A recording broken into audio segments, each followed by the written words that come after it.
You're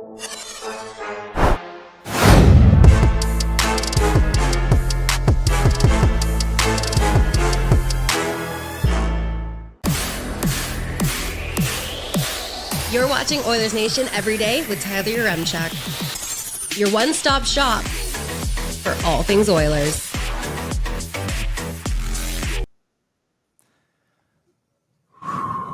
Deep breaths, deep breaths. Get in the zone because tonight the Oilers even up the Stanley Cup Final at 2 games apiece. Let's get into it with the lead.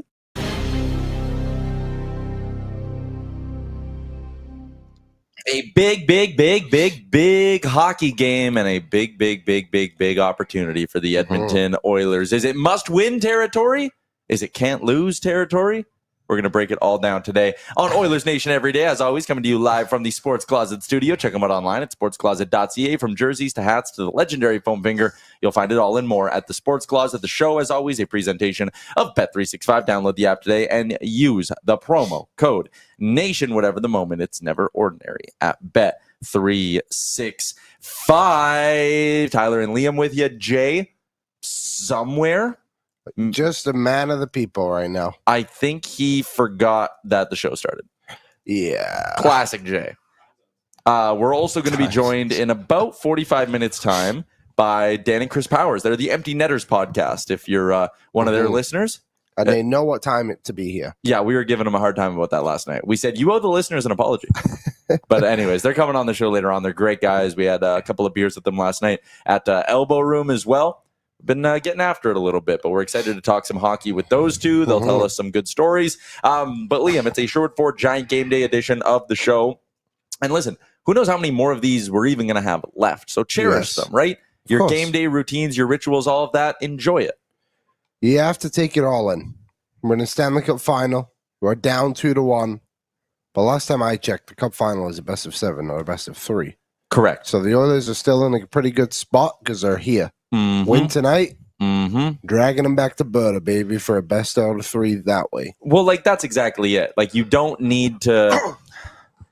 You didn't need to come down here and win both, is what I was trying to say. Getting the split was the goal. You get home ice advantage back. And like we talked about at the beginning of the series, as much as, I was a believer that this Oilers team could get the job done quickly. Yeah. And I mean, game 2, a double overtime game, that one is the one that really could have gone either way. There is a world where we're talking about the Oilers having a chance to go up 3-1 tonight.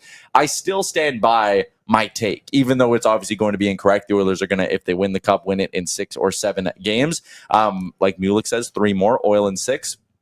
But I still believe in this team. Getting blown out, we did this whole thing over the last few days, but getting blown out means nothing. You can lose 10-0. It's still a best of 7. They still have to beat you 4 times to finish the job. Tonight, the Oilers, and I was at practice today, I was at skate, they were hooting, they were hollering. The Oilers are seemingly in a very, very good headspace. And I think that's a really good note for the team. And you said you saw him earlier this week too, and they were similarly like that too. So nothing's kind of letting these guys get too high, letting them get too low. And there's a sign of a positive thing for me is they're ready for tonight. Whatever the Cats throw at them, I think they'll be ready for it. I think they learned a big lesson last game. But yeah, I expect to see almost a completely different effort tonight from the Edmonton Oilers. Jay, you can have a comfy chair if you want. Yeah, you want a comfy one? Also, wait. Aaron, put up a slate. YouTube chat brought to you by our friends at Odd Company Brewing and Nation Beer Everyday Lager, a crisp, clean lager crafted not just for game day, but for every day. You can find it by going to liquorconnect.com. BM's going to have to be real careful in that pool behind us there because BM, we zoomed out a little bit. So he's all right. Right behind me. He is. He's right behind you. Sorry, boys. My lawyer called, so when he called, I have to answer. And I have to pay for it. Was that actually your lawyer? That was my lawyer. Oh, wow. Yeah. Seemed like you were having a friendly conversation. Well, we have a very friendly relationship. We have nothing bad to talk about. It's all good stuff. How you feeling? Vibe check, status report. How do you gut feel when you wake up in the morning and go, Game 4 of the Cup Final tonight? I am eerily calm. Okay. I never want to be overconfident. I always want to feel a sense of nerves. Yeah, I'm not feeling them at the moment, if I'm being honest. Yeah. But I know as the day escalates and builds up, it'll come. I've also not allowed. I've had a bunch of work stuff to do this morning, so just kind of my mind's been focused on that. So I'm going to jump in the pool after this. I'm going to crack a cold one, and I'm going to start thinking, and that's when the nerves are going to start percolating. But I'm feeling good. I have no reason to doubt this team. I'm with you. Like, they, at every turn this year, have continued to impress us in moments where you kind of thought maybe they were losing it, and they find a way. This team just finds a way. So I have full confidence in them tonight. Tammy dropped in a super chat, $10, said, I have faith, believe, my flag is up, truck flag on, loyalty bracelet on. We got this for Ben always and a cup year. Our friend Jeff Skinner in the chat said, can't watch live today, but I was laughing so hard at Tyler and Liam listening back to the beginning of yesterday's show. As you would. All has been revealed, Jeff. Yeah, Jeff. All has been revealed. Or should I say, pause for effect. You can't say I you're pausing. I will not reveal. I can't out you like that, Jeff Skinner. Well, good luck tonight. That's all I got to say. Good luck, Jeff. We need you, buddy. Can you be 3 games, 3 points, Jeff Skinner? That would be something. Book it. Mr. Taxi Squad is in and says, get in the game early, keep the foot on the gas. Special teams need a minimum +1. I agree with that. And play hockey when the Panthers want to try to drag the boys into the mud. And I do agree with that last part there. We're in Florida. You're dragging them into the swamp. Yeah. I have kind of like two views. Like, I liked the way the Oilers handled their business at the end of Game 3. I thought going out and getting your pound of flesh is a totally fine thing to do in a 7-game series. And even if it maybe looked sore loserish, like, I didn't view it that way. I thought it's attrition. Yeah. That stuff like that can have an effect later on. They're playing for Game 4. Yeah, absolutely. I also want to see them stay away from that tonight. I want to see them, like, not that you want to, not stick up for yourself or whatever, but what we know about this Oilers team is that they play much, much better when they can get into a rhythm, get into a routine, when the flow of the game is really coming, and that's when their skill can kind of shine through. These stops, starts, penalty kill, power play, like, that's not good for them. So when the whistle goes, I'd love to see the Oilers just say, all right, back to the face-off circle, let's go. There was a quote from McSorley yesterday on Sports 1440 with Greg. He said, in Game 2, Florida started to dictate the play by starting the scrum after every whistle. The Oilers needed just to skate away, and they just need to avoid that as much as possible. Florida wants to slow down the game. They can't skate with Edmonton, and the Oilers have to avoid the scrums and get back, getting away from what they do best. I'm assuming that was Game 3, not Game 2, actually. Well, there you go. The man has spoken. Southpaw's in. I'd like to see the Oilers hitting on the forecheck again to start the game. Keep it simple. Yeah, I'm with you. Ryan, what makes me laugh, Florida fans are already acting like they won. Well, we want the cup chance for. But also, like, Panthers fans know they have the cup, right? Like, they are currently the fan base holding it. It's in the building. Yeah. I was in there. They lose it? I saw their team store. Go find it? Yeah, like them being like, we want Florida the cup. man loses the cup? I mean, potentially. Shit. Let's get into some of the details of today's hockey game. Let's start with a lineup report, which is brought to you by our friends at Krabby Goat Moonshine. Krabby Goat Distillery, not your average moonshine. This sweet, smooth, and dangerously sippable. And listen, the flavors: lemon meringue pie, sour fuzz and peach, cafe latte cream, and orange creamsicle. And there are way, way, way more than that. Go to krabbygoat.com or ask for them at your local liquor store. Small batch, premium crafted, and drink it how you like it. You can mix it, sip it, shoot it, share it with your friends. It's jar ready, and it's set to impress. krabbygoat.com. Yesterday, Kris Knoblauch said, we're contemplating one lineup change. Kris Knoblauch ends up making 2 lineup changes for the Edmonton Oilers. Your forward line. Subterfuge. Yes, he threw a little curveball in there, did old Kris Knoblauch. The lineup for the Edmonton Oilers tonight, Connor McDavid on the top line with Ryan Nugent-Hopkins on his left side. And on the right side, it'll be Connor Brown. Let's kind of break this all down, maybe line by line. I like this. I felt like the Oilers did not do a good enough job carrying the puck into the offensive zone. That is a strength of theirs. They're a puck possession team. They do not like dumping and chasing and having to go that way.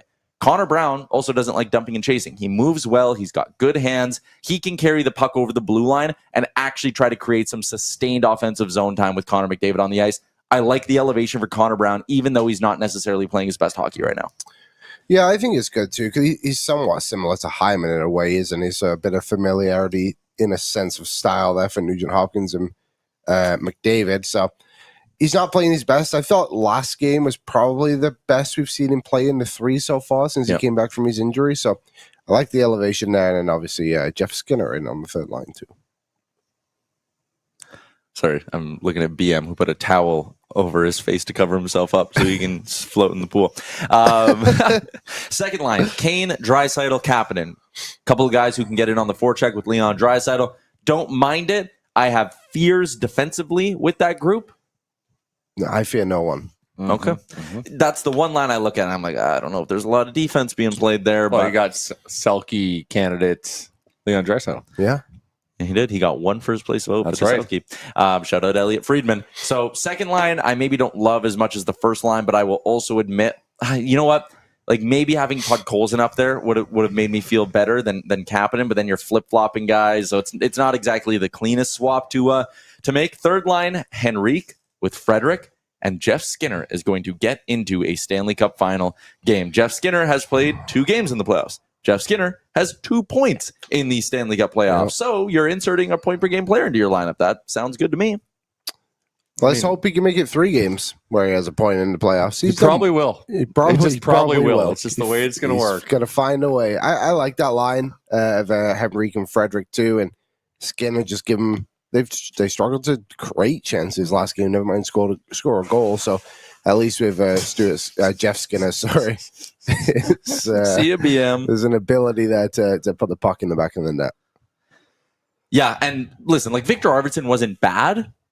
And Viktor Arvidsson's also a guy who can, score. He's a one-shot scorer. We saw it earlier in this series with the slap shot.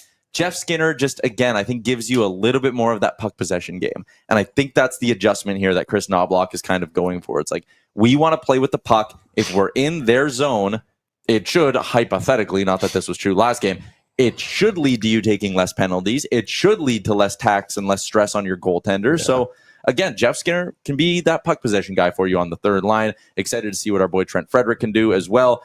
Fourth line, Janmark, Podkolzin, and Perry. Janmark hasn't been bad, obviously. I'm not trying to say that he is. I'd be curious to see how much Janmark actually plays in this spot. I think early on you'll see Janmark get a regular shift. I wouldn't be surprised. Podkolzin and Perry are also 2 Leon Draisaitl line mates. I think we might get a little bit of... It's moving around.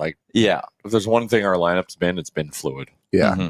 Yeah, totally. I think we'll see a lot of mixing and matching. I wouldn't be surprised even if, and they did this last game, Kane starts to get some shifts with McDavid and Draisaitl, and that's their load up. But again, they move Corey Perry down, they move Connor Brown up, and they're inserting Jeff Skinner. Those are the changes on the forward group. On the blue line, Liam, it's not often we get things right.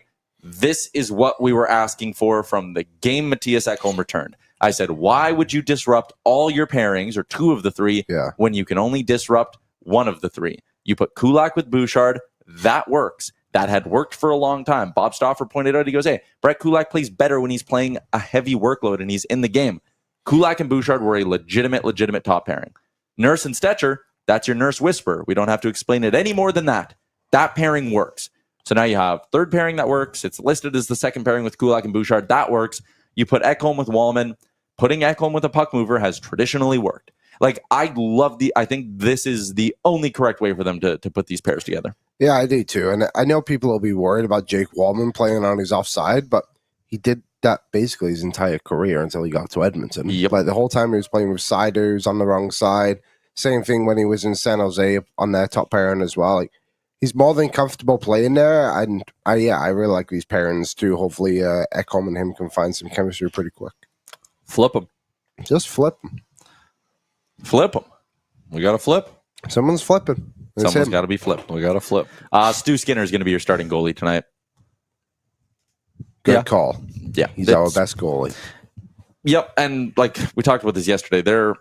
There's going to be a game, or going to have to be a game, I believe, where Stuart Skinner outduels Sergei Bobrovsky and wins you the hockey game. That's got to be tonight. I mean, I don't care when it comes as long as we get one. But yeah, I mean, tonight would be a great night for it. A low scoring win this game 3-1 because you only give the Panthers 17 shots kind of thing. That'd be great. But my point is, I want to keep going with the high upside goalie because the goalie at the other end has infinite upside. Last game, penalty kill stunk, power play stunk, blue line couldn't move the puck, forwards weren't moving well enough with the puck on their stick. Goalie wasn't good. Like all those things were so wrong. Even if all of those things go right, Bob can still steal one on the other end. So like you might need all 5 of those things where you were deficient in game 3 to be turned around and be positives for you. And you still might need Stu Skinner to be better than Sergei Bobrovsky in that case. So yeah, Stu in games 4 through 7, he's great. He's Mr. Game 4. He doesn't lose game 4. It's like all the numbers, there's a backup here. I do think the game 4 thing, and I love that you're flashing this up, Aaron, 6-0, like those numbers are beyond sparkling. They're so good. A little bit of that is, it's coincidental, right? Like just randomly not losing a game 4, but the overall trend of him getting 6 better. times? Yeah. I mean, the overall trend is that he gets better as the series goes on, and this is usually a turning point for him. It could be a team. It's definitely a team thing too. Like the others, just they ever have a chance to close someone out, or extend the series for the most part, keep themselves alive again like they did last season. So it's a coincidence, but I also think it just shows that Stuart Skinner is ready for those big moments when you need him to show up, and he's been there. Look at the numbers, like it shows 1.26 goals against average is pretty crazy. I'll take that tonight. That would be helpful to say the least. 955 save percentage too for our podcast listeners. Really, really damn good. So there's your lineup. Florida's running the same group again. So no changes for the Florida Panthers. I was talking about this today with Frank on DFO Live, and I don't even really want to like put out into the world like, oh, what if I'm not dubbing tonight a must win. If the Oilers go down 3-1, I'm still sitting there going, they can absolutely win this series. You have to take it one game at a time, all of that. But I don't think there is a end of the world pressure on the Oilers tonight. I think that's kind of good. I think that's fine. I think that's why the group was as loose as they were today. Like, on one hand, they came back from down 3-0 last year. What are the odds it happens again? What are the odds Florida blows it again? I get that. But this Oilers team showed against Dallas, showed against Vegas that they can just flip and run. And I mean, hey, maybe they start a 3-game winning streak right now, and by next Wednesday or whatever, we're talking about the Oilers lifting a Stanley Cup, which is a crazy sentence to say. But like, I'm not sitting here tonight being like, season, like, you won't catch me on post-game Oilers Nation After Dark being like, season's over if they lose. You still need you got to win tonight. Every game's important, right? Like, I'm not saying whatever, but like, I don't have that end of world anxiety coming into this hockey game. Do you? Do you feel like the season's on the line tonight? I don't. Right now I feel eerily calm. But I think it's hard not to say it's a must win. They got to win. They got to go win. Yeah. They have to win for so many reasons, because how last game was, right? To get routed and then, right? Aaron, I don't want to see this. So what is that? Leeds in the Stanley Cup Final if it's 3-1. 91%, or if it's 2-2, it's dead 50-50. Yeah. I would push that pretty close to a must-win category. Yeah. It essentially doubles their chances. Yeah, it does. I mean, you're right in the sense of like, this team is capable of winning 3 games in a row. But don't do that. Don't create that situation. 5X's the Oilers' chance is winning tonight. You would have a 9% chance or a 50% chance. Yeah. That's how probability works. Yeah. I was looking at it from Florida's perspective. Florida's chance is almost double. So now seeing those stats, their chances get cut in half. Yes. Aaron, flash it up again though. Yeah.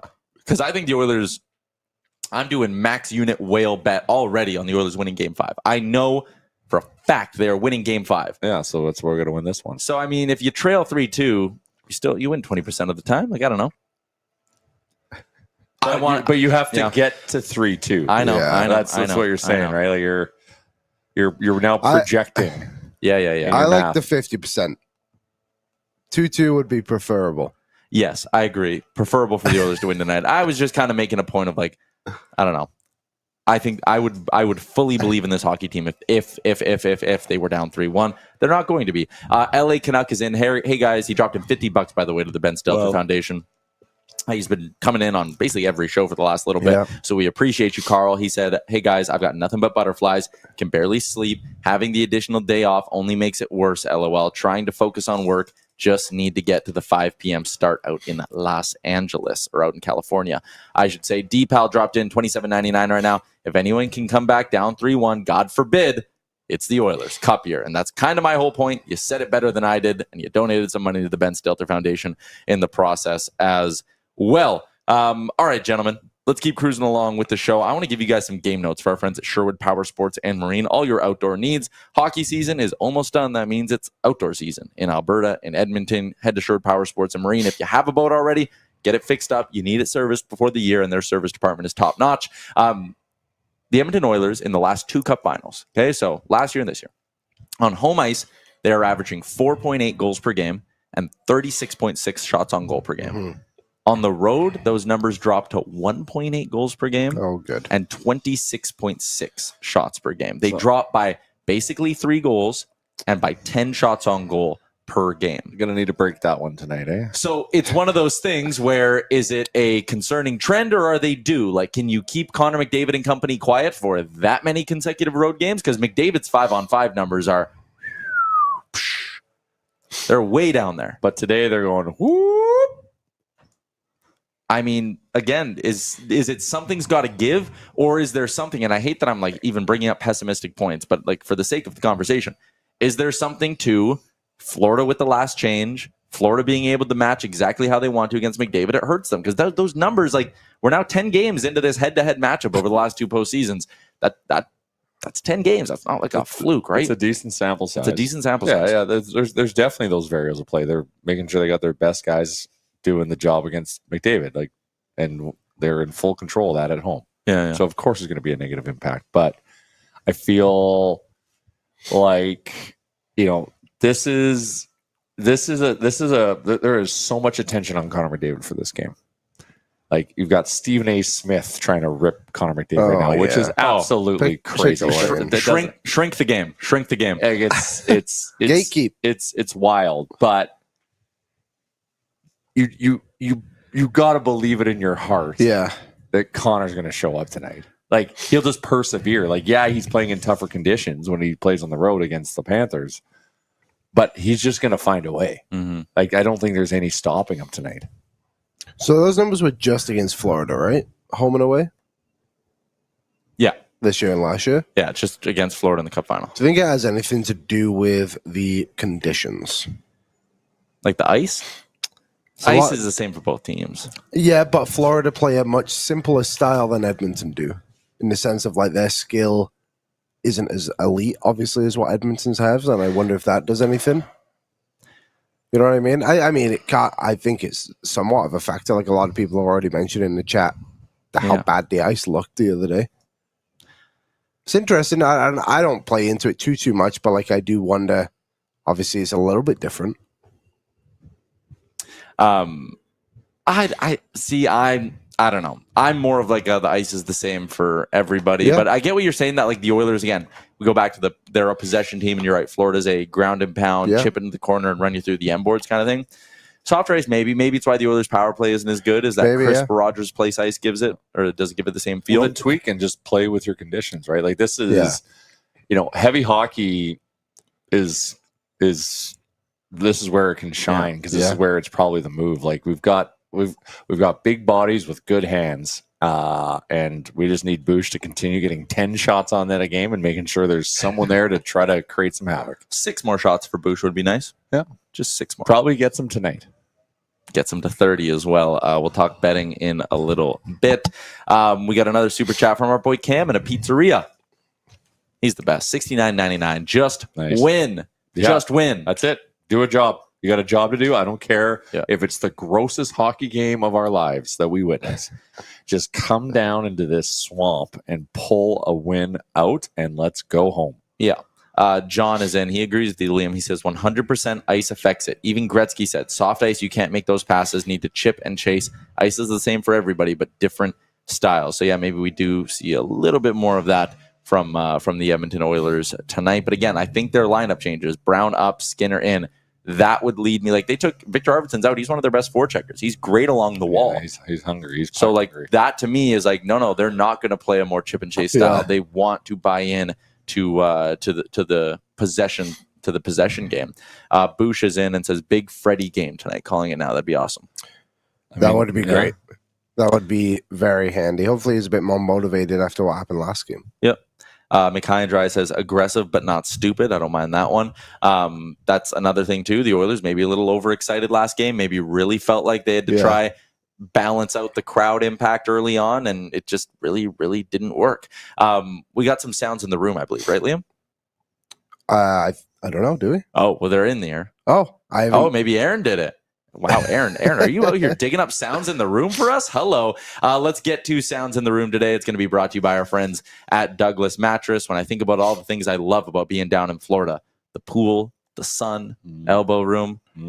What do I hate? The fact that I'm not sleeping on my Douglas. You can sleep as good as I do, at least when I'm back home, by shopping for your next mattress at Douglas. I made the switch myself 2 years ago, and I have not looked back. You can get in starting at just $599, and it's a locally owned and started Edmonton company. They also have the industry-leading 365-night trial to make sure you love it. And if you don't, not only is it a free return, but they donate it to local charities, and they'll even pick it up from you for free. Go to douglas.ca/nation or go to their first physical store in Manchester Square. The first one, Ryan Nugent-Hopkins on the Oilers, having to up the speed a little bit.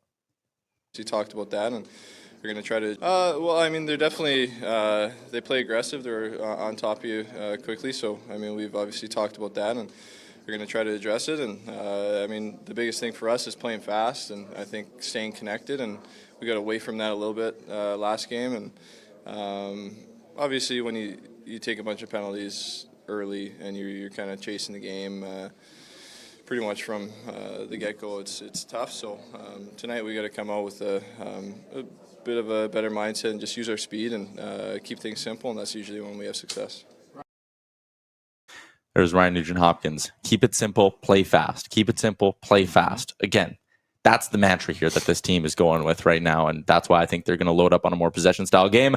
Troy Stecher is going to come into the lineup tonight. He spoke with the media about that. And you've seen it. I've done it all year, so obviously everything's a little bit magnified, but at the end of the day, it's just another game. So I know what makes me a successful player. I know what adds to our group, and now it's my responsibility to go out there and do that. And you've been at the rink every day. I play a pretty simple game. It's advancing pucks, compete as hard as I can, and try to add energy to our group that way. So that's what I'll look to do tonight. What a man. I love him. Advancing pucks. There were so many times yesterday, and I don't know if you guys really caught this, but the Oilers were almost timid to move the puck out of their zone. There were a couple times where they'd go behind the net, and there was a chance to just rim it up to the guy who was waiting in the neutral zone and catch Florida on a change. Instead, the defenseman, Ekholm was guilty of it a few times, Kulak was as well. The defenseman wanted to park behind the net and then wait for everyone to get moving, and it's like, no. Go. Be aggressive moving that puck out. Florida's forecheck is so good. Don't let them forecheck you. If they're changing, you're behind the net. If you're going to grab it and there's one guy on you, just get it up as fast as you can. Make them start to second guess those line changes. Make them start to second guess how aggressive they can be on the forecheck. So, in a way, turn their aggression against them. Florida pinches a lot. Florida does a lot of stuff that can lead to rushes back the other way. I don't think Edmonton's done quite a good enough job of capitalizing or trying to turn that aggression against the Florida Panthers. So I love the addition of Troy Stecher. I love that he even said, I've been coming in and out of the lineup all year. This is just another game for me. He's not going to be sitting there shaking, thinking he's got to be something he's not. He's just going to go be a dog for the Edmonton Oilers. Yeah, and he'll do a good job of it too. But you're right. They just need to find their game again today. The game we saw the other day, if you had taken off the jerseys, I don't think you would have been able to identify the Edmonton Oilers because they were just so out of character. So it's just about finding their style again today. Yeah. What else? Ekholm has a big beard. Ekholm, he does have a big beard. I'd find Viking style. Someone in the chat asked us who are the officials tonight. You're getting Jean Hebert and Chris Rooney are your two referees in games officiated by Hebert this year. The Edmonton Oilers are 2-2 in games officiated by Rooney. They are 2-1-1. Power play opportunities per game, 5.6, 5.5 are their two numbers. So probably pretty safe to say each team's going to get 2 or 3 looks with the man advantage tonight. And that massive, not 11. I don't think one team's going to get 11 power play opportunities again. They were the refs in game 2. Oh, yeah, they were. They just used the same 4 refs. They just rotated. Flip-flopping them, yeah. Flip them. Just flip them. Just flip the refs. Got to flip the refs. You know what we should do, Jay, since you're still here, and we're gonna, I believe, be joined by the Empty Netters live and in studio. That's right, folks. I am in the chair. Yeah, Jay. We're putting Jay in his little chair on the side. It'll be okay. Yeah, they just liked my message telling them to come right to the backyard when they get here. So we'll be good with them. We should do our Bet365 Game Day Betting Challenge. Whatever your bet, it's never ordinary at Bet365, and they are official partners of the Stanley Cup playoffs. They got you from game lines, player props, totals, money line. They do it all at Bet365. 19 plus, please play responsibly. All right, boys. None of us hit our bet last game, did we? No. Well, because we're in full bet with our heart mode. We are, and we have to be. We absolutely have to be. I still can't believe just looking at Jay's 16.3 units and he's under 500. That is a wild feat. That Trent Frederick goal got you paid, my boy. Tonight, here's what we got. Aaron, my bet. Puck line, McDavid 2+ points, plus 400. Yeah. Simple. They are going to win. Connor McDavid is going to have a great game. And I will say that they managed to get the puck line done for me as well. So give me plus 400, McDavid 2 points, Edmonton Oilers puck line. Lehman, what do you got? Money line. Edmonton Oilers money line. Not getting any cuter than that. Not picking a goal scorer, nothing. Nothing. Plus 125, money line. Do a job. Yeah, we're here for a reason. Do a job. Jay, your bet? I'm asking the Oilers to do a job and get an empty netter. You want the puck line? I want the puck line. Right. Give me that puck line. No graphic? We didn't know what your bet was until this very moment. I told you guys yesterday. I had 2 jumbo margaritas, and you expect me to remember your bet? Oh, so what? Puck line is plus 300? Really? Dang. That's what I think I saw it. It's pretty high. Yeah, I mean, it would be because their underdog is straight up out of the gates, right? Yeah. Main props, alt puck line, plus 270 is what plus you're getting 270. So that's pretty solid. If you want a couple of other bets, I don't mind for tonight. The shots on goal milestones. Connor McDavid to get 5 is plus 210. He has 7 already in a game. Again, I think we see 97 just shot out of a cannon in this hockey game. I think you go McDavid, Bouchard, shot parlay 5+ each. That would be very, very, very, I very, think very that's juicy. the move. I think that's very juicy. I think if you're looking to sprinkle and have some fun with the lineup adjustments, Connor Brown goal looks very plausible today. Plus 550. Yep. Plus Nice. 550. And you got to think Kane on Draisaitl's line's got a good chance. You know who's an interesting one? If they continue playing Jake Wallman on PP1. Oh, yeah, that is Jake spicy. Wallman plus 1,400. Oh, man, he's due. What did you make? What did you guys make of that look going from Nuge to Wallman on the power play? Well, they got a goal, and that was the only time they scored one, was when Nuge took over the second power play unit. Just tells you Nuge is really banged up. Like they're only doing that out of necessity. Mm-hmm. I talked about this yesterday with Gregor. I would love to see the Oilers, and it's an observation I made where we talked about this with JD on the show on Tuesday, I guess. Saw him at the elbow room last night. Did we? Oh, yeah, we did. You bought him his birthday drink. Oh, I bought him a beer, and then he didn't want to talk to me.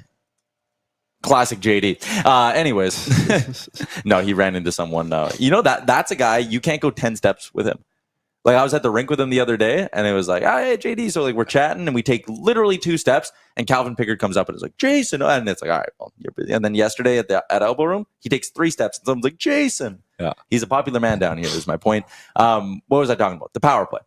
There's the thing, when the Oilers get to the top of the zone, that top Florida penalty killer wants to retreat and almost go into, like, block shot mode as quick as they can.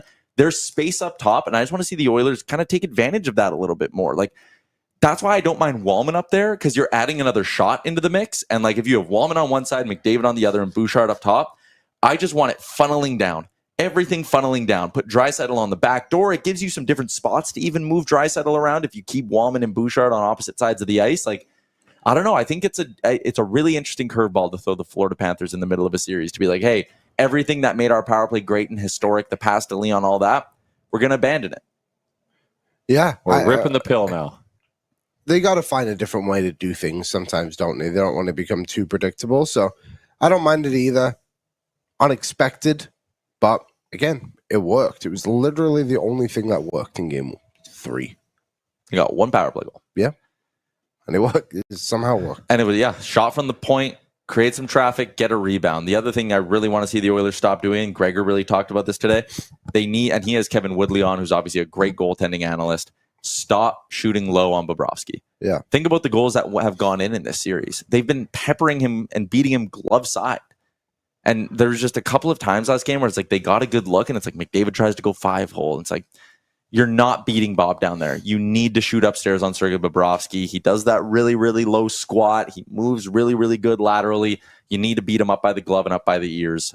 So there's a couple of adjustments for you that we are looking for tonight. Pre-game at Elbow Room, hey? I mean, we got to switch it up. The reality is we've been fortunate to be down in Florida here 2 summers in a row to watch the Stanley Cup Finals. And we've gone and pregame with the same bar outside of the rink we've lost every single time. And we've not once even thought that we should maybe switch that up. Until today. Until today. So if any of you are down here in Florida, let's go and pregame at the Elbow Room and then just hop in an Uber and go straight to the game. Because also that walk from the mall to the rink is also a pain in the ass. It's also annoying because it's so hot. And it's so long. So stay in an air-conditioned car, walk right out, get into the nice air-conditioned arena, 45 minutes before puck drop. Mm-hmm. So I think a nice little fun sesh. The vibes will be better. The vibes will be good at Elbow, yeah.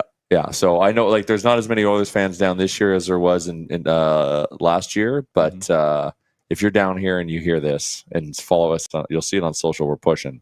Come and join us, please.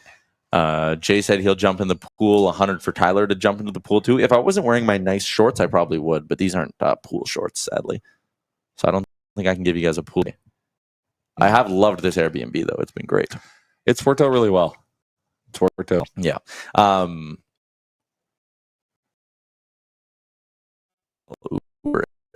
Obviously, our party is still doing their specials. Got pitchers of beer, light, and of course, half-price wings on every game day. And maybe you'll catch a shirt from Aaron. Maybe you'll win our intermission trivia. You could win prizes. You can watch the live show. You can watch the game, obviously. Do it all at our party spot downtown Edmonton. Greta TV setup, electric. They added more seats at the back, too, with the big TVs. It's great. And the patio, I'm not sure what's the weather like back home today. Is it still smoky? I don't know. I'm here. Brave this. Yeah, well, I knew that. Lose the shorts then, Tyler. Easy solution. Nobody wants to see that. Nobody wants to see that at all. I'm just saying, for your OnlyFans page. We just did a full thing of changing up the vibes. And you guys jumped in the pool last game. And we lost. Yeah, so why would I jump in the pool? So why are we asking for this again? I'm going to ease myself into the pool. I am jumping in the pool after this because I am hot AF. Oh no, the bots are going after the show. Yeah, they are. I know. We've so many Russian so many Russian bots. I know, and you get Shell in here being like... In Mother Russia pool jumps in you. Oh, that's classic. They're out of here. They're not sticking around. Oh, the boys. Oh, the boys are here. The boys are here. Look at that. More bots. Look at that. The Russian bots are everywhere. All right. Yeah, we brought a guest. Oh. Logan. Hey, Logan. Awesome. Good. All right. This is wild. I know, this is wild. All right, I'm out of the chair. YouTube chat, here's what we're going to do. We're going to put you guys on pause for a second. It's a Short Forward Giant Game Day edition of the show. We're going to get some fast facts from Short Forward. We're going to take a break, and then we'll be right back. 50 fucking degrees outside. You just play the game, though. This is chaotic. Game 4, Stuart Skinner is here. 6-0 in Game 4s with a .955 save percentage. Stu, let's go Oilers! Game 4 magic. The Edmonton Oilers have won the last 9 of their Game 4s dating back to 2023. Let's go Oilers! Game 3 was the first time in 6 months that both Leon and Connor were held off the score sheet. There's no chance that's happening 2 games in a row. Let's go Oilers!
Welcome back. Star Mechanical Guest Line, Edmonton's #1 plumbing and heating company. Find out more by visiting them online at starmechanical.ca. They've been doing it in the Edmonton area for north of 20 years, one of the city's largest locally owned and operated companies. We also have a new sponsor I'm excited to tell you guys about because it ties into one of our conversations yesterday. We'll get to that in a second. But Dan and Chris Powers, the Empty Netters podcast, boys. You were wearing jeans in Florida. You are a psychopath. I fucked up. I thought we were going from here to the game, and I was like, I got to be ready to go, and it's gonna be cold. And then Dan was like, we're going back. Yeah, and I was like, well, now. And dude, I know there is some water right there, but when you get off the beach a little bit, it went up 10 degrees. It's wild. It's wild. Scorcher. And listen, you made a bad decision. Yeah, but it is a tricky climate when you're going to a hockey game later. You can't be in just shorts and a t-shirt. You know, you got to be ready to be in an arena, but.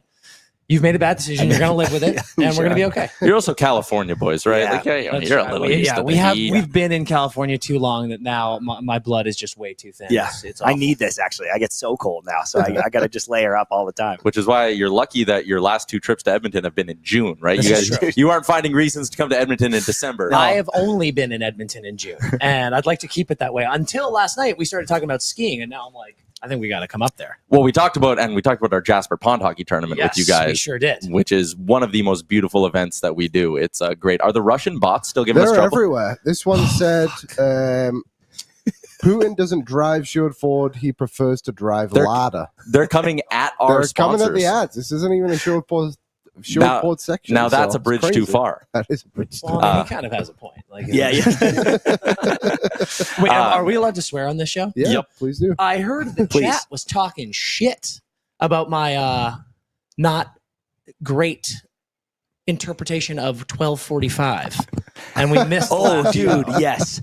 Good. You got to defend yourself for this. This is on me. Yeah, you thought I fucked up with jeans, dude. How about that one? I thought you were like that, dude. I thought you were about that life. I thought you were down to pot at 1 a.m. in the morning. I mean, we do have a post-game show that goes live after every game, but 12:45 after midnight, as you saw last night, I don't operate well. Yeah, we're not prepared for a live show.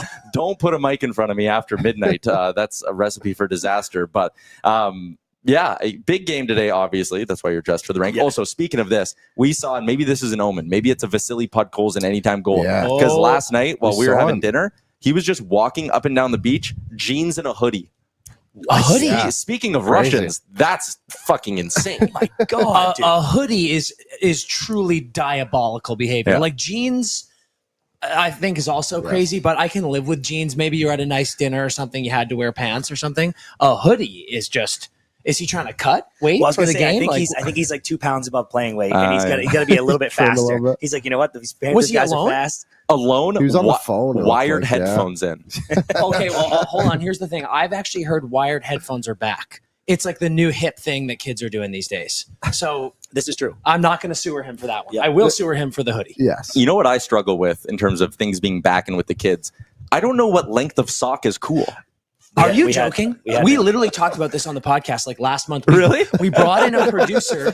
Shout out Lauren. We brought in a producer of one of our comedy shows because I think Lauren's 25. She's super hip, fashionable, always wearing cool fits. And I called her and I was like, what socks are we wearing? And she was kind of like, wear whatever makes you comfortable, which is so on par with Lauren. Yeah, she's like, yeah, man, like don't let the haters get you down. But I was like, well, I need an answer because apparently ankle socks are out. Well, dude, she opened it though with like that ankle socks are completely out. And she said the words, I don't want to see a guy's ankle. And I was like, what? It was a dagger. What is the I'm sitting here in ankle socks as we speak. Yeah. I was like, shit. My God. But my point was like, I don't want a crew sock tan. You know what I mean? Like, what are we doing here? What's wrong with ankle socks? I don't know. It's a nightmare. Very strange. That's really frustrating to me. I agree. Me too. It's like it's difficult. Like I feel like I'm always behind the 8 ball these days. God, it's brutal. Okay, I promise, chat, we're going to talk hockey at some point. But in your guys' trip to Edmonton, you went and saw the finest points of our city, including Galaxy Land. Yes, sir. You didn't even catch it at its peak. The roller coaster's gone. Yeah, the roller coaster's closed. Very sad. Oh, no. There used to be this massive like a big one? Yeah, that went all the way through. The world's largest indoor roller coaster. Yeah. That's such a sick feather in your cap to be like, I know. Largest indoor roller coaster. We got that. So you had an off day in Edmonton and you went to Galaxy Land. How was that? Listen, I had said I have not been in a mall in a long time. There is an outdoor mall in Los Angeles where we live, Century City Mall. But it's LA. It's like, it's really, they overdo it. It's glitzy and glamorous. It's where one of the movie theaters is. So we go there a lot, but an outdoor mall is not the same thing. An indoor mall is naturally home to a lot of creatures. And it's so fun to experience. Like the people that you see at the mall, there's a large spectrum, right? There's people who are going to the mall for some last minute shopping. They need to head to like Canada Goose or like Aritzia or something. And you can tell they're on a mission. They're like, I parked and now I'm going to one store. But then there are people you can tell came for the day. For the mall. They're like this, I'm doing a mall day. And those people are special. Those are the people I would go into an apocalypse with. You know what I mean? They're prepared. They have a plan. They have a strategy, and they execute it perfectly. And I'll tell you, it lived up to the hype. Walking in those doors and seeing a pirate ship. Did you see the seals? Bro, I see the seals? You bet I saw the seals. It's the first thing I did. I went straight to the sea lions. You've got a full pen of penguins in there. Yeah. And they all have names and apparently attitudes. They're shaming penguins for being bullies in there. 21 penguins in the tank right now. They poop every 8 minutes. Really? Well, every that's 8 a fact. minutes. Interesting stat. Yeah. Can you believe that? That is a good fact. I had my 22nd birthday party on that pirate ship. Wait, so you can go on the Oh, ship, yeah. eh? Can I ask you a question? Please do. Do you look at that time fondly, or are you like, that maybe I could have done better on my 22nd it was birthday? unreal. Okay. When you look at that pirate ship, aren't you like, me and my buddies could totally play beer pong on that? Yes. Yeah. That's the first thing I think of when I see that pirate I ship. won't lie. The first thing I thought was, are you guys too young for the show The OC? I've seen it. I know what the show is. I've never watched it. There's an episode of that show where the characters get locked in a mall. They're like working at the mall and they're cleaning up in a store and they get locked inside. And it's the greatest episode of television because every kid has had that dream of being in a mall after hours. And my first thought was, could you imagine being on that ship late at night, gassing beers with the fellas, no one in the mall? Watching It'd be Pirates. a dream. Yeah. You're watching Pirates of the Caribbean. You kidding me? Chris, I'm doing my best Johnny Depp impression, screaming at the steering wheel. Dude, I got to tell you, man, last year we almost went to the mall and we just couldn't find time, whatever. And this year I was like, we're going. And like Dan said, it was, sometimes you get in a mall and it's like, all right, whatever. And on the outside, my heart sank because I heard so much. It looks like hype. it could be an abandoned. And I got to the outside and we're going to film something for the intro to that video we did.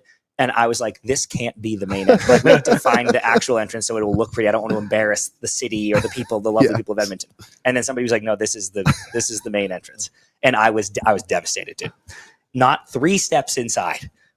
Dude, I was like, never mind. It's perfect. I love it. Everything was incredible, dude. And obviously I did like all the craziness, but man, I could spend days there with the boys. Like if you just had your friends in that mall, I'm talking my age still. Like forget about a 22-year-old birthday. I could go there on a Saturday with my friends right now for a full day. Cause I'm like mixing a movie, like mini golf, whatever. Get a cabana at the pool. Bro. It's always 27 in the pool. Yeah, bro. Dude, people forget that. I heard that the other day. When I saw the movie theater section, there's like an IMAX. There's an IMAX set up there. I was like, Jesus Christ. There's a fucking we couldn't do it, but because we missed the time to ride. There's a go-kart thing. Correct me if I'm wrong. I saw it. There's like a shooting range. Yes, there too. Yeah. I mean, it's like it's genuinely like someone sat down and went, "All right, no bad ideas. What can we put in this mall?" And just everything that was thrown at the mall. Rattle them off. They went, let's do it, dude. And then here's my next question for you guys: why the West Edmonton Mall? Why isn't it just the Edmonton Mall? Is there like another mall that it dwarfed, or did they just go? Just on the West End. We're on the West End. We're going to be specific. Yeah, that's basically all it. right. Yeah, I mean, I kind of respect it because they left the East up for grabs. Yeah, if someone wants to put one East, you know that there's some disgruntled businessman living in East Edmonton who's like, I'm going to get that. Yeah, inviting the rival. I love it. Dude. You know what they should do is they should build the smallest mall in North America in East Edmonton. And then you've got both ends of the spectrum. For 2 things. One, when the first time someone said it's always 27 in the pool, because I get, I'm the Fahrenheit. Oh yeah. So I was like, is that like a Forever 21 thing? Or is that like an age thing? And then I was like, 27, yes. Everybody's 27 in the pool. I was like, that's kind of greasy. I like that. Get your mind out of the pool, dude. Dude, isn't that crazy that's where I went? I was like, hell yeah, dude. Like, that's good age. Everyone's That's a good age to be in the pool. You didn't even mention the Fantasyland Hotel in the mall. Which is just theme rooms. It's incredible. Absolutely incredible. Special place. Middle of COVID, when we couldn't travel anywhere, obviously, for my anniversary with my now fiance, I was like, we're just gonna spend 48 hours in the mall. Got us a nice hotel room. There's a street of restaurants. Yeah. Rip the casino at night. Dude, It's literally a Bourbon Street. Yeah, I was just about to ask. That was my number 2. Like, what's the deal with that? You guys just you took it? It used to look like Bourbon Street. So the mall's actually pretty toned down. Like staggering. Believe it or not. Staggering thought, dude. Bullshit. Like Bourbon Street, which is now just like the weird hippie. It used to be a dead replica of a street on Bourbon Street. Yeah. Why would you ever change that? Yeah. It probably got too out of control. Also, I'm thinking about Edmonton people on Bourbon Street in a mall in the dead of winter. That's got to be the drunkest place in North America. I think you guys should do that though. Like, you know how Epcot is like drink the world or whatever. Like, you guys should take all the streets, all the great streets in this country. Yeah, you guys should take Bourbon Street, mall. Duval, Key West, King Street in Charleston. Like all the sickest party streets in our country. You should have at the mall. That's my pitch. I got an email today from our sales team being like, hey guys, just sold a new spot on your show. We've never had a client like this before, but it ties in perfectly. This next part of our segment is brought to you by Swiss Donair. Swiss Donair, home of the old school Donair with options if you want some flair. Open for 25 years and now open 7 days a week. The pride of the North Side. Swiss Donair is great for your events at home or the office. They do catering. Check them out, 8308 144th Ave Northwest, or order online at SwissDonair.com. Your big Swiss Donair boys. I have been told by this man here that it is the best Donair in Edmonton. Mm-hmm. Wait, this is the one. Yeah, this is the one. Yeah, this is we the did one. a bracket challenge, and this one won. Dude, these guys eat for free at Swiss Donair every time they go there because it now officially says that their show has awarded them. There's a plaque that they are the best Donair in Edmonton. Oh my God, this is genius. Yeah, it's fantastic. But how do we do? I think I should be able to get one free for being a guest. Yeah, we'll get you like a card or something. I need a 10 punch. I need a 10 punch. It's like going to Barrie or Equinox. You're on a guest pass with them at Swiss Donair. Here's the thing. I told you guys, I think a Donair is my favorite food on earth. Mm-hmm. And I am not exaggerating when I say I had one every single night when in Edmonton. Sure did. So now we're going straight to Swiss Donair when we go back. Absolutely. Are you guys coming back up for Game 5? We're trying to. It's so chaotic getting up there, but we're trying to. They took away the travel day, right? Yeah, so it's like the travel day is tough. You have 24 hours to try to find a window to get there. It's probably going to be a game day arrive, but there's nothing wrong with that. Go straight into the game. Yeah. It's fantastic. I don't. Again, you guys are not Oilers guys. You cover the whole league. I don't want to sound like I'm talking down on anybody or talking shit. Going from being inside Rogers Place for games 1 and 2 to the Vibe and Amarant Bank, listen, I don't think any rational Florida fan would even try to say that it's the same vibe. Yeah. It is, but I will say this. It is a phenomenal time in Amarant. Like it's a great arena. They've got great stuff. Shout out the Cold Zone, the Coors Light Cold Zone and our girls. The Jameson spot is awesome. You guys are drinking your way through Amarant Bank. You're doing the Epcot thing there. But it is there. Undoubtedly just a completely different vibe. But I think that they embrace that. But man, we were talking about it last night. The noise and the energy in and around Rogers is, growing up in the East Coast, being a Bruins fan, Atlantic Division, you hear about Bell Center, you hear about Montreal all the time. We were then there for Four Nations. Electric environment. And I've kind of always been like, Bell is the cathedral of hockey. Mm-hmm.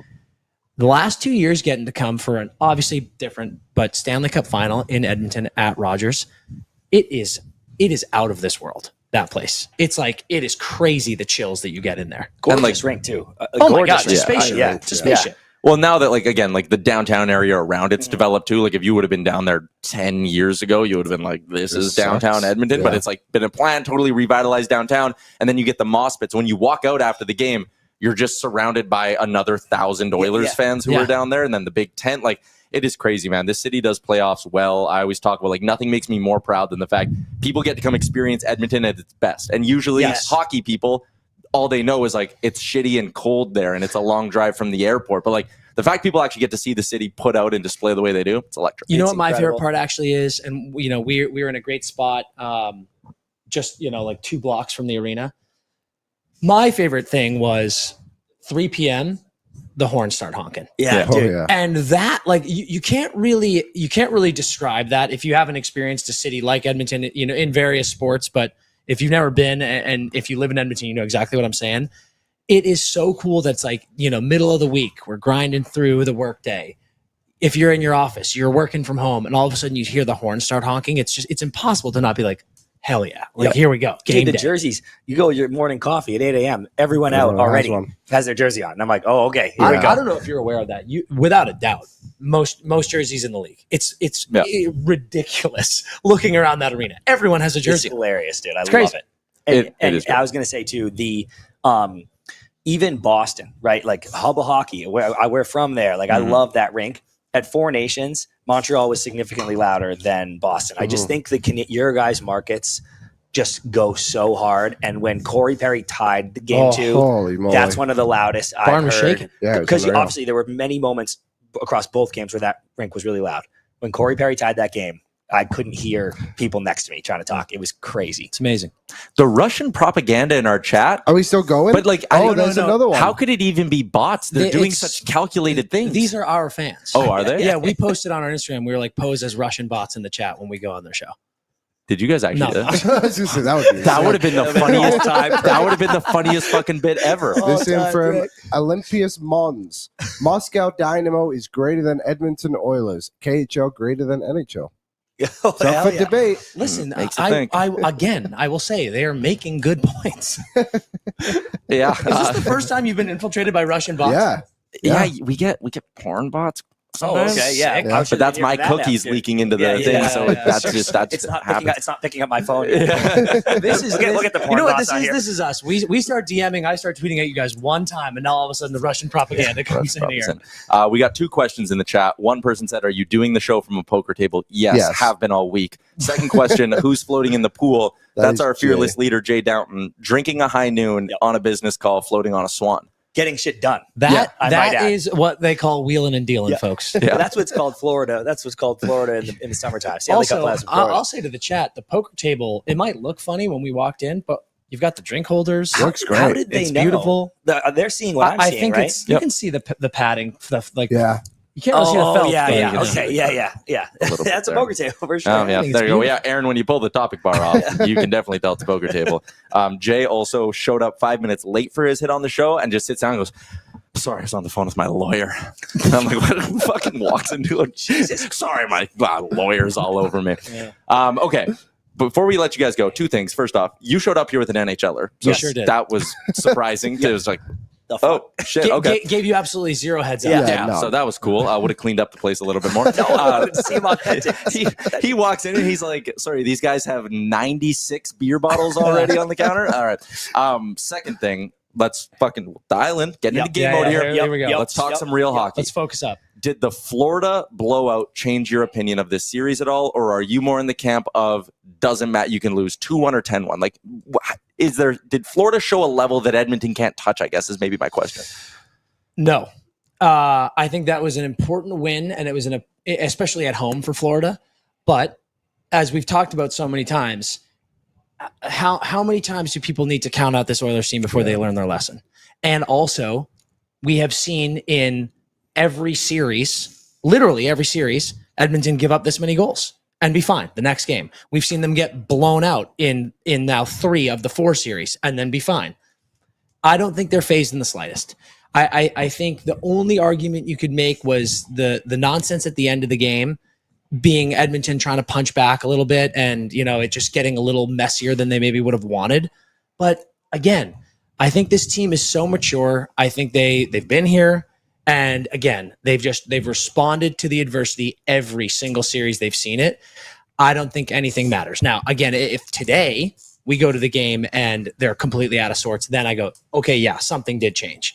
But there's no reason for any fan or any player to go into this game feeling rattled in the slightest, in my opinion. I'm with him largely. I would say a bad fact is we saw an Oilers blowout last year really galvanize the boys and be like, okay, something, we're clicking here. So that can happen. For me, though, this was a game I thought Florida was going to win just because first game at home, I thought they played well. I thought it was closer maybe than the score. I'm not saying you guys played great, but I just think it slipped away from you. Yeah. At a point, it was 2-1 in the second period, like whatever, I think Knoblauch even said if one of those power play goals, if you grab a power play goal in the first period, totally different game, right? I think the Oilers are so good and competitive that they can lose this game tonight and still win the series. But if it's close, if they lose tonight 3-2, I'm like, that sucks, but you're okay. if you get run tonight, I am like, now it's starting to feel like that Bruins Canucks series where it's like, oh, okay, in Vancouver, it's 1 overtime games, and then in Boston, and I beat the shit out of you. Yeah. Now it starts to be a worry to me where I'm like, oh, fuck. Because if you're Florida right now, you're going, buddy, we took them to overtime twice in Edmonton, and we rinsed them at home. Exactly. Yeah, totally. So this game, you obviously want to win, but you need to play this game tight because you can't get run here, and now you're fucked, I think. I agree with that. And I like what you said, too, like, cut out the shit. I think Gregor on the rundown today used the term, he said, quit trying to have a dick measuring contest with them. Yeah. Like, whistle goes, and if you're the Oilers, just say, yeah, we're not getting into that shit with you today. Yeah. Like, there's such a, like, did you notice Leon Draisaitl in Game 3? No. And is it because he played bad? I think it's because he doesn't kill penalties, and they were on the penalty kill for half of the game, dude. And listen, this is not a comment about how tough the Oilers are, because they've shown that they absolutely are. And do us a favor and take away any bias you might have for the refs or the calls or this or that. Let's be real. You never want to get in that type of a game with the Florida Panthers, ever. No. So just don't do it. Don't let it happen. It's like a couple years ago, with Matthew Tkachuk again, I guess, right? But that Calgary series, that epic Calgary series. Yeah. Calgary was did they win the President's Trophy? They won the division that year. Yeah, they won the division. They won the division. And it was like, they get in Game 1 against you guys, and they're trying to get in a boat race. And I was like, that's not how you beat this team. This team's faster than you. Like, they're like, we're going to try to beat the Oilers 8-6. And I was like, that's going to end really bad. Yeah. And it did. This is, or that game, because I don't want to make it about the whole series, but that third period, let's say, was you guys trying to beat Florida the way they want to play. And I'm like, play the way you want to play. You're an incredible team. Make them get on your terms. And I do want to instill a little bit of confidence in the fans as well. I would put good money. I'm all over the under on this game. All over it. And I would put good money that Stu is fine. Stu, dude. My God. I think Stu, I understand the fears. I understand the questions. He is another one. Every sign of adversity, he has responded to at these playoffs. So fans that are freaking out, giving him shit, I would say do not worry. I think he's going to have a big game. Hey, we saw him swimming. We saw him cleanse himself in the Atlantic. So really? I think, we might be onto something here. Yeah. So he's doing the reverse Podkolzin. Yeah. Stu's going minimal clothing in the water, Podkolzin parka on the sidewalk. Okay. He was completely naked, which was a choice. So I think it will be tighter tonight. I agree. Stu Skinner's never lost a Game 4 in his career, 6-0. That's an absolutely wild statistic. So, yeah, and I think the Oilers also recognize, to your point of like, play to your identity. Yeah. They're putting in Jeff Skinner. They're putting in Troy Stecher. Those guys, Stecher moves the puck good. Skinner can play with the puck on his stick. I think they realize they need to be a possession team again. They're elevating Connor Brown. He's a possession player. So, yeah, I think and again, Kris Knoblauch, great at making adjustments too. The Oilers traditionally get better the later a series goes. I'm chilling. Yeah, you should be. I think it's one of the more fascinating things about the chess match of this series, both last year and this year. As I would, for my money, Knoblauch and Maurice are the two best adjusting coaches in the NHL. The way that they adapt series by series, game by game, it's unparalleled. You see it against Dallas. It's why DeBoer goes, I have a system, I won't change it. And Knoblauch 2 years in a row was like, well, I'll beat you then. Yeah, and that's what happens. Great point as well. All right, to wrap up here, Empty Netters podcast. You can find them on YouTube. AB, if you want to just throw the link to their YouTube in our chat so people can go subscribe, assuming they aren't subscribed already. If someone is watching this and they've never listened to your show, they've never watched your show, what is the first piece of content? What's the number one interview? What is the one thing they should watch to get the proper introduction to what you guys do? Amazing. That's a loaded question. Amazing. Such a good question. And I mean, you've been doing it for years, so there's a lot of options. You got a little pressure here. I feel like there's someone you got to say. Actually, it was very good. I would say go dial in, go check out our player interview episodes and listen to the one with Logan Thompson, goaltender of the Washington Capitals. Absolute beauty. And I will say he looks phenomenal in a Florida fit. If you ever happen to catch it. He's also wearing jeans. In jeans. Also, full psychopath move. Listen, we're doing post game episodes right now. So if you're if you want that content, great. But over the summer, we do tons of interviews. I think our player interviews are super fun. Are they fun? Would you agree? Yeah, they're good. Okay. Would you agree? Yeah. And then we're pumping out a lot of fun content these days. Tomorrow we're dropping a video called Happy Hour, which is kind of our take on weekend updates. So just snapping around some jokes, talking about hockey, talking about other bullshit. So we're just a fun time. And a cool we're just a couple of guys. Yeah. One I enjoyed a lot was start of the season. We went up to San Jose for opening night and did Celebrini. Oh, shit. Just nice. We know him a bit, so we know him a lot. Now, we knew him a bit then. We didn't do him. He's a child. but we interviewed him.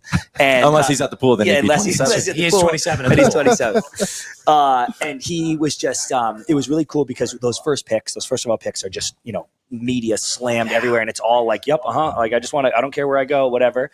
And since we were friends and he was there already and had played his opening night and fucking scored, he was just so comfortable. And we got so many messages of like, wow, that was really inside. What a cool, he seems so ready to just chill and chat with you guys. And it's like a different look at maybe interviews that you see with superstars. Dude, Ty, so I will truly, man, take away just looking at the way he plays. I would buy all the stock in the world in that kid of being a generational talent. Like he is just, you sit down with him and he's 18 years old and you talk to him and you're like, how the fuck are you a teenager? He is such an impressive kid. They've got a great one on their hands. So that's a good one. I'll ask you a very hard hockey question. The 3 Calder finalists this year, Wolf, Hudson, and Celebrini. You're starting a franchise today. You can only pick one to build around. The goalie, the D-man, or the forward. Yeah, cool that it was those 3. That's awesome. I'm still taking Mac. Christ, I'm still taking Mac. I don't think you can win a Stanley Cup without an elite high-end center. Me too. Teams can win a Stanley Cup. What's funny is I think I'm actually going to go in the reverse of the voting, and I'm going to go, or no, not the reverse, but I think I would go Mac, Wolf, Lane. Yeah, I think I would too. Because like, Wolf is sneaky. Wolf is great. And you know what's funny? Save for the Colorado Cup, where Kale, obviously out of this world, won the Conn Smythe. I feel like, more recently we're seeing teams get to the cup and then win the cup with a more traditional lockdown defenseman than these high-flying puck-moving defensemen. It's a committee. Yeah, right. Totally. But don't get me wrong, because Lane is disgusting. Yeah, it's crazy. I was going to say so much more responsibility gets now put on shutting down that top line by your top pair D. Like I can't afford you running around trying to get points. I'm like, I need you to stop the Crosby line or whatever. So it's committee approach. I love it. How you feeling? Feeling great. I took a cold and flu tab. I feel like $1 million. Do you? Yeah, I'm great now. I've totally rebounded in the last 30 minutes. Your trajectory was you were baselining for a bit, and now you're kind of fired. Yeah, and I think what helped was I was eating Mike and Ike's. Yeah, and then I had the cold and flu tab in my other hand. Didn't know. And I thought it was a Mike and Ike. Yeah, bang. So I chewed it real good. It was disgusting, but I think it got into my system quicker. Yeah, you shocked the body. I mainlined my cold and flu tab, and now I'm ready for a beer. Boys, this was awesome. Thank you so much. Absolute pleasure. We're going to wrap up the show here really quick. Another Short for Giant Game Day edition of things. Everybody in the YouTube chat, you were tremendous. We got to do one more ad. It's brought to you by our friends at Tourism Jasper. This summer, explore your wild side in Jasper. You can book your trip today at jasper.travel/summer. Your best summer memories aren't behind you. They're waiting for you this summer in Jasper. We got to get you guys out to Jasper for some community hockey next year. Say less. I'm in. Absolutely. Empty Netters Pod. We'll put the link once again to their YouTube in our chat. Are you going on pregame, or are you just going to be slugging beers at Elbow Room? You got to do a check-in. You got to do an Elbow Room check-in on the pregame show. I'll go in. There you go. Aaron, that's a commitment. I'll be on postgame with Boardsy from the press box tonight as well. Devin Dubnik joining him for pre and post too. Thank you for tuning in today. Thank you, YouTube chat. Thank you, Aaron, back at the controls in Edmonton. No show or DJ Bean guest hosting Oilersnation Everyday tomorrow. I totally breakaway. Yes. That honorary bandwagon honorary oil man. DJ. The honorary oil man. So you guys will have DJ tomorrow at noon. We'll see you then. Oil up. Go Russia.